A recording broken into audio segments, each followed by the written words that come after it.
Come in, come in. Ah, good to see you. Do come in.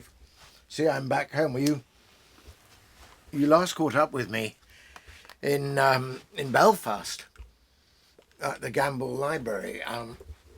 I was in Belfast for a C.S. Lewis conference, and indeed went on from there to Scotland to St Andrews for a George MacDonald conference. But I'm home at last, back to the familiarity and comfort of my own study, my own easy chair, and once more taking up the familiar books.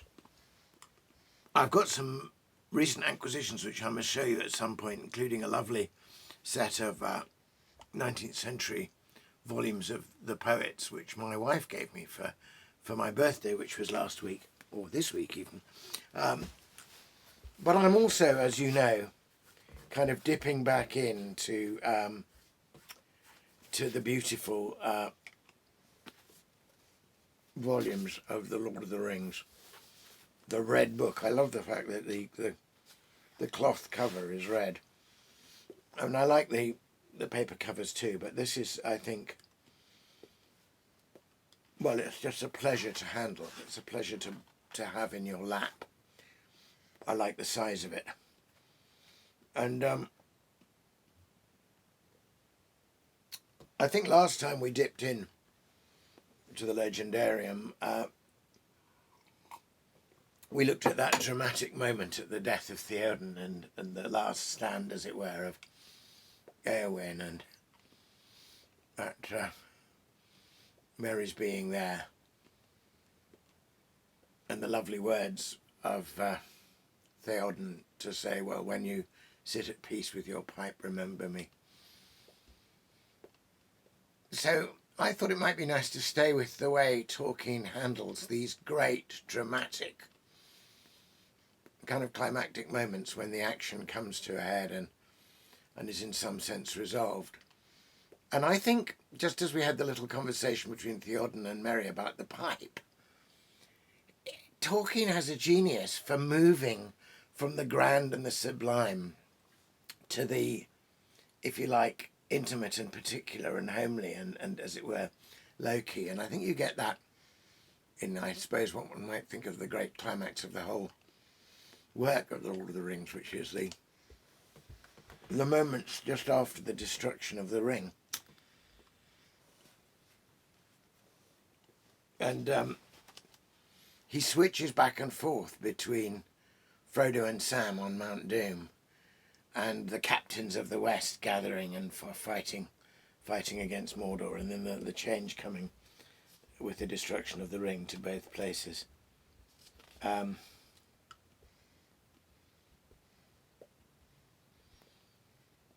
love this rather quiet ending to the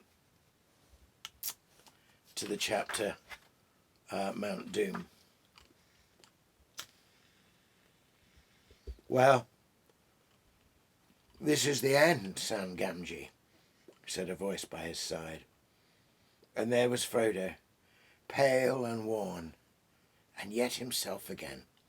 And in his eyes there was peace now, neither strain of will, nor madness, nor any fear. His burden was taken away. There was the dear master of the sweet days in the Shire. Master, cried Sam, and fell upon his knees. In all that ruin of the world, for the moment he felt only joy, great joy. The burden was gone. His master had been saved. He was himself again. He was free. And it's just wonderful to have this moment of joy amidst all this ruin and peril. Then Sam caught sight of the maimed and bleeding hand. Your poor hand, he said, and I have nothing to bind it with or comfort it. I would have spared him a whole hand of mine rather. But he's gone now, beyond recall, gone forever. Of course, it's referring to Gollum, who'd seized the ring at the last moment. Then comes, I think, one of the great moments of insight in the whole novel. He's gone beyond recall, gone forever. Yes, said Frodo.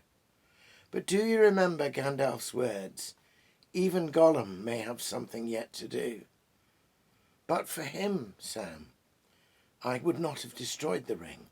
The quest would have been in vain, even at the bitter end.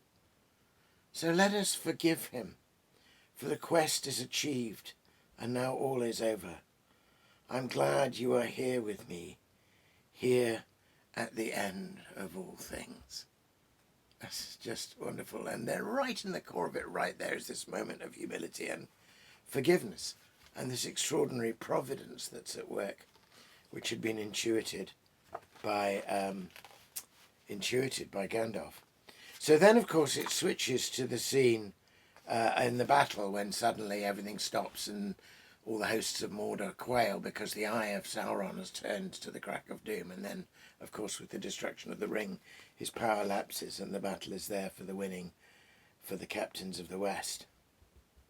And then Tolkien brings us back to Mount Doom. I'm glad you are here with me, said Frodo, here at the end of all things, Sam. Yes, I am with you, master, said Sam, laying Frodo's wounded hand gently to his breast. And you're with me, and the journey's finished. But after coming all that way, I don't want to give up yet. It's not like me somehow, if you understand. Maybe not, said Sam, said Frodo. But it's like things are in the world. Hopes fail and an end comes. We have only a little time to wait now. We are lost in ruin and downfall, and there is no escape.